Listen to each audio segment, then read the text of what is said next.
ఈ రోజు నుంచి 8 రోజులు ఇక్కడ కూర్చున్నారంటే చాలా ఇది ఎంత అద్భుతం. మనం ఎక్కడ దాకైనా వాళ్ళ ఇంట్లకు వాళ్ళ తల్లిదండ్రులకి ఫోన్ చేసి ఇళ్ళకు ఫోన్ చేసి హెచ్చరిస్తున్నారంటే ఇది ఎంత అయినా నేరమైనది కాదు. ఇది మనం గట్టిగా ఉండాలి. ఇళ్ళకు ఫోన్ చేసి ఏదైనా ఉంటే సమస్య ఉంటే వాళ్ళకు ఫోన్ చేసి మాట్లాడాలి కదా.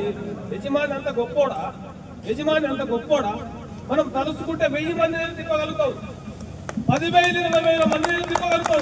ఆ సత్తా మనలో ఉంది.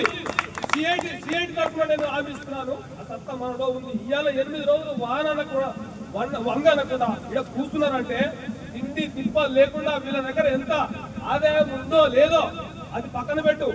ఈ రోజు ఈ రకంగా పరిష్కారం కావాలని చెప్పి పరిష్కారం అయ్యే వరకు కొట్లాడతాం అనేసి సిఐటి తరఫు నుంచి ఈరోజు పిలుపునిస్తున్నానని నేను మాట్లాడుతున్నాను.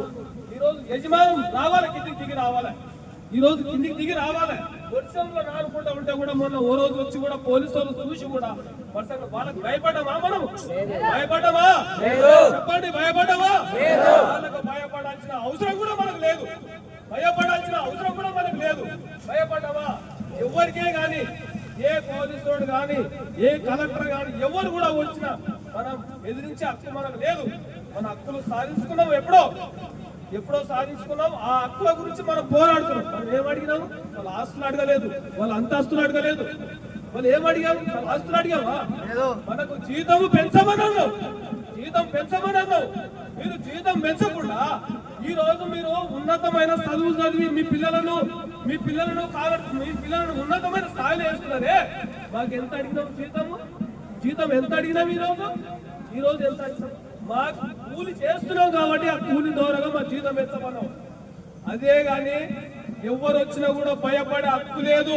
పండుకుంటాం, ఈయనే పండుకుంటాం, పండుకుంటాం. ఎంతవరకైనా పోరాడతాం. మేము పిలుపునిస్తున్నాము. మొన్న ఒక రోజు వచ్చిపోయాను, ఈ రోజుకు 8 రోజుల నుంచి మీరు ఈ రోజు వారాన కూడా వండాలని నిలబడ్డారంటే చాలా మీకు లైక్ చేయాల్సింది కోరుతున్నాను.